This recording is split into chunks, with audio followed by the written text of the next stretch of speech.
Hello guys! Welcome back dito sa ating vlog.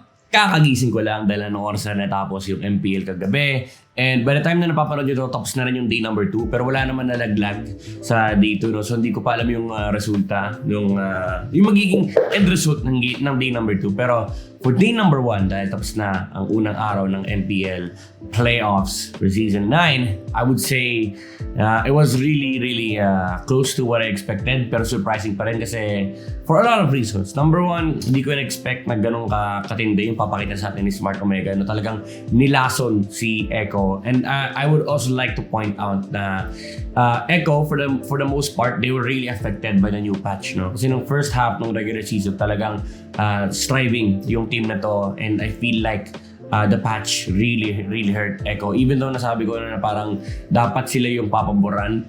But the thing is, they were really so close with the Indonesian play style. And again, nasabi ko na ito before, super well versed kasi ni Smart Omega pagdating sa labanan ng Indo. Kasi again, dyan sila nag-practice, dyan sila nahubog.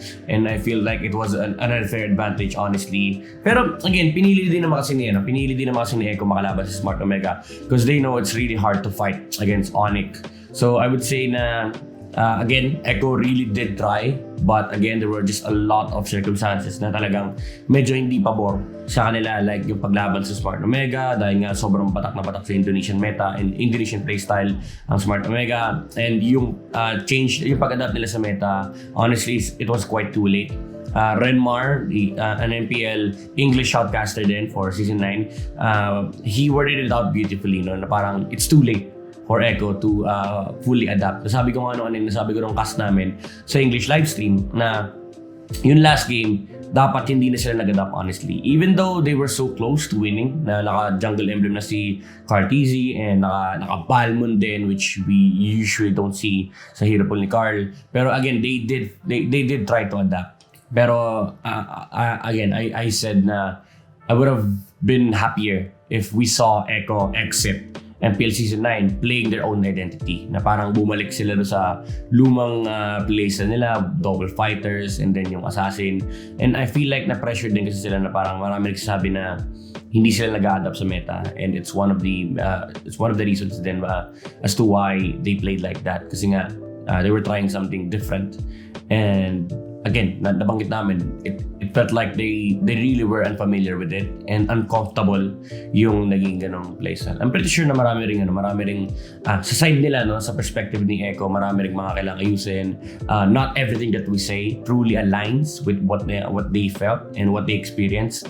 Pero yun nga, ang perspective ko is parang na-shift na gano'n talaga, nakita ko na may struggle si Echo nung dumating yung bagong patch.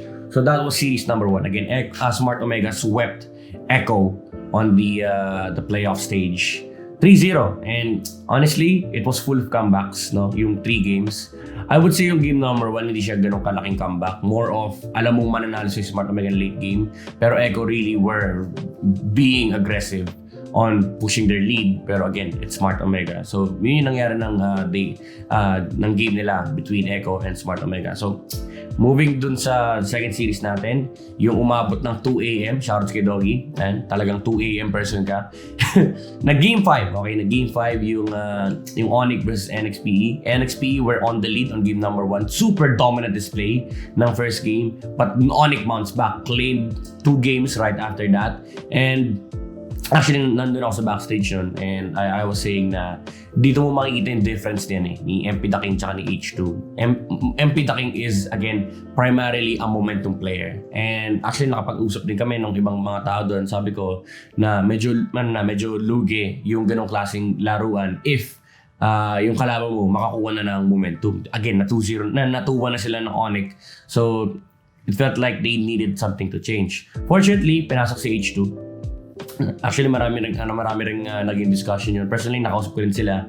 Nakausap ko si Ichu. Sabi ko, ako personally sabi ko sa kanya, kung gusto mo maglaro, kaya mo naman yan. Pero yun nga, si Ichu daw kasi guys, walang scrim practice hindi nakakapaglaro. Actually, yung moment na pinapanood nila yung Game 3, naglabas na si H na ng cellphone, nag-practice na siya. As in, nag-warm up na ng daliri niya.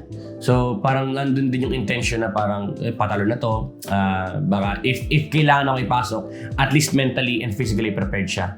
So, yun yung nangyari. Nanonood sila Game 3, naglabas na ng cellphone si H nung nagpa-practice na. And, yun nga, fortunately, pinasok siya. Nanalo sila Game 4, nakabawi sila. Incredible performance from H2's Ling. Again, there's a reason why he's started as one of the best Ling players here. And pinakita niya and fully displayed it against Onyx. And it warranted a ban on game number 5. It came to a point na yung hero hindi pwedeng lumusot ng game number 5. Because H2 dominated game number 4. Actually, they both dominated the games that they won. MP King dominated with Karina, and H2 dominated with the Ling. Game 2 and Game 3 again went in favor of Onyx. So dito mo makikita sobrang close ng game. Actually, super close ng game to the point na si Onyx nga talaga nung nanalo sila, sobrang laki ng hinga, yung buntong hininga nila. Kasi they won Game 5 and they eliminated NXPE. Unfortunately, hindi naging enough yung moment for H2. Even though pagpasok niya sa Game 4 nanalo sila, Game 5 it was a close battle, neck and neck. It came down to a lot of minute details na execute ni Onyx. That's why they won against NXPE. Pero sobrang lupit na series na. Actually, both series kailangan nyo panoorin. Onyx, NXPE, and Echo versus Smart Omega. Unfortunately, for next play, they will drop out of Mpl Season 9. Pero again, naging maganda naman yung display nung performance sila. And a lot of the hates or haters don't really recognize that for most of them, this is their first time playing in an Mpl stage. And they just did go toe-to-toe with Onyx, diba? An M3 finalist. Nag-game 5 sila. Again, hindi makahinga din si Onyx dun sa backstage. Yung mga naglalaro, hirap din sila. Actually, nakasalubong si Baloy one time sa CR. Paglabas yun ng CR, sabi nyo, Ganon yung buntong hininga. So, mad respects to both of the teams, and si Onyx at si NXPE, they respect each other a lot. And again, unfortunately, hindi naging enough yung saving moment ni H2. Didn't really get the opportunity to take Game 5 away from Onyx. But still, deserve pa rin naman talaga ni Onyx. Sobra. Especially si Kyrie, now that he's adapted to the current meta. Imagine nyo, nagbabarats jungle lang Onyx. So, again, super well-deserved pa rin. Now, they're still alive in Mpl Season 9. I would love to see more new changes sa paglalaro ng Onyx. And gusto ko lang din i-highlight si Hatred. Talagang si Hatred yung change ni Hatred from Execration to Onyx. Diba naging jungler din naman siya sa Onyx. Malaki na yun eh. Tapos nag-shift pa siya ng role and he performed as well. So parang dito ko nakikita na nakakatuwa din na yung bata nagpa-perform talaga at the highest level, and he's really confident and comfortable enough to display this kind of performance, especially on a high stakes game, high pressure game. One game laglagan and nag-perform din talaga si Hatred. So yun yung naging summary nung day number 1. Again, Echo losing 0-3 versus Smart Omega, and NXP dropping first round versus Onyx Philippines. So yun na nga guys, super hectic na araw. Inabot tayo ng 2 AM. Actually, after kong mag-record nito, magbibis na ako. Magbibis na ako kasi kailangan ko na umalis. Kailangan ko umalis dahil pupunta pa akong MPL. So that is it. Maraming salamat sa lahat ng nanood. This has been a short recap for what happened in Mpl Season 9 Playoffs Day number 1. Abangan nyo pa yung mga next vlogs natin and mga next video natin. And of course, huwag nyo makakalimutan mag-subscribe sa aking YouTube channel and follow nyo ako sa aking mga social media accounts or social media channels at MDNYT97. That's for Facebook, Twitter, IG, and TikTok. Once again guys, maraming salamat and kita-kits tayo sa next na videos and of course sa Mpl Playoffs. Bye-bye!